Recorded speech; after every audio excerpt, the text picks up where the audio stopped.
Sam Bankman-Fried is in jail, and not in some ordinary clink, but in Bahamian Fox Hill, known as one of the worst places on earth. If convicted, he can face up to 115 years in prison, not to mention an even worse fate. In recent weeks, 3 crypto leaders died in mysterious circumstances. It's therefore possible that SBF is also on that blacklist and soon may get Epsteined. But why, you ask? Is he hiding something? Has he really committed fraud? What charges have been brought against him? Stay tuned for Has Sam Bankman-Fried committed fraud? At the request of the U.S. government, SBF was arrested on the evening of the 12th of December in his apartment complex by the Royal Bahamas Police Force.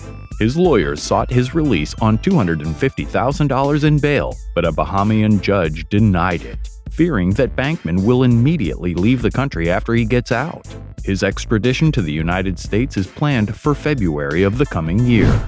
Till then, he will be held in the Bahamas' only prison, Fox Hill, which is infamous for its overcrowded cells, rodent infestations, and high level of violence. Reportedly, inmates are also subjected to poor nutrition, something that can significantly affect the health of Sam, who is accustomed to a vegan diet.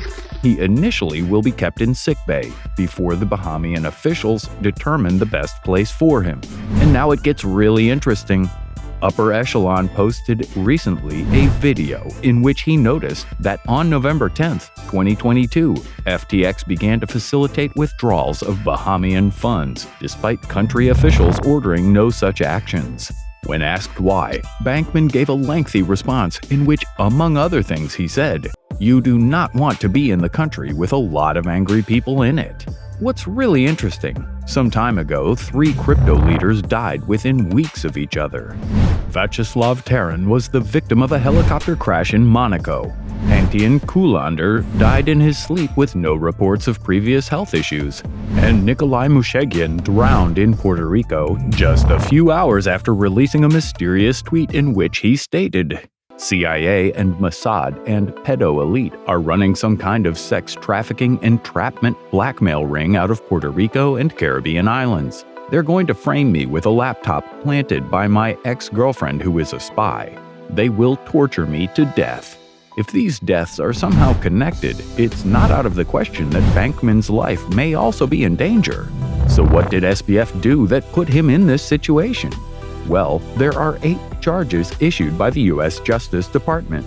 Conspiracy to commit wire fraud on customers, wire fraud on customers, conspiracy to commit wire fraud on lenders, wire fraud on lenders, conspiracy to commit commodities fraud, conspiracy to commit securities fraud, conspiracy to commit money laundering, and conspiracy to defraud the United States and violate the campaign finance law. Additionally, the Commodity Futures Trading Commission charged him with 2 counts of violating the anti-fraud provisions, and the Securities and Exchange Commission brought to the table 2 counts of securities fraud. Former Assistant U.S. Attorney Nick Ackerman predicts that Bankman will get at least a 10-year sentence. On the other hand, Max Dillendorf, a lawyer specializing in crypto cases, states that this number is probably closer to 20 years. Allegedly, SBF and his colleagues created a backdoor in FTX's systems, which allowed him to secretly move $10 billion worth of customer funds to Alameda Research, a trading company that he co-founded. Officially, Alameda was run by his ex-girlfriend Carolyn Ellison, but everything indicates that SBF was actually the one in charge. Both firms claimed that they were completely independent of each other, but in reality, it was probably the other way around. Alameda invested that money into various projects and businesses, like a crypto media site called The Block, for example, as well as spent it on real estate purchases and large donations to politicians. As you already know from our previous video, ahead of the 2022 midterm elections, SBF personally donated around $40 million to politicians, mainly from the Democratic Party. Bankman was sourcing donations from Alameda Research and reporting them as originating from different individuals, which is of course untrue. By doing so, he broke campaign finance laws. And here comes the major twist. According to the leaked document from September of 2022, Alameda wasn't even profitable anymore and was rapidly turning into a bottomless pit. SBF thought about shutting it down. However, it was already too late for that decision. In the recent CoinDesk article, we read, "At the same time, Bankman-Fried acknowledged that Alameda played such a large role in FTX's operations that it might be impossible to pull the plug. As FTX's primary market maker, ensured trades went smoothly for all FTX customers, not just itself. Disappearing Alameda would create a shortfall in liquidity that might undermine FTX's value as an exchange." So what's the SBF defense in this matter? "I didn't knowingly commit fraud. I don't think I committed fraud. I didn't want any of this to happen. I was certainly not nearly as competent as I thought I was. We didn't secretly transfer. We had confusing internal labeling and misread it." Well, it looks like the last part is actually somewhat true. The current CEO of FTX, John Ray III, stated before a House committee that one of the main reasons behind the company's bankruptcy was an unprecedented lack of documentation. Employees were doing invoicing and expenses over Slack and used QuickBooks software for accounting. The latter is geared mainly towards smaller businesses, not multi-billion-dollar companies. Everything indicates that playing dumb is Bankman's tactic to avoid jail. After all, being an idiot isn't a crime, right?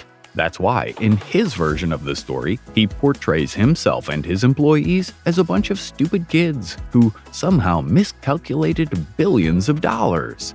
To make it more convincing, before he was arrested, he'd been giving as many interviews as possible to persuade the public that he had nothing to hide. His case has been covered by many famous YouTubers, including Moist Critical and CoffeeZilla. The latter spoke with SBF on the phone and assumably managed to obtain a confession from him. It is possible that Caroline will also testify against SBF to mitigate the potential sentence that may await her, as she was recently spotted in New York City. One thing is certain, Bankman is likely to face a years-long trial, after which the crypto world will never be the same again. Do you think it will result in governments imposing stricter regulations on cryptocurrencies? Let us know in the comments. Be sure to like and subscribe for more content about famous entrepreneurs and how they got rich. Who knows, maybe you'll also be featured here one day. Thanks for watching, and see you next time.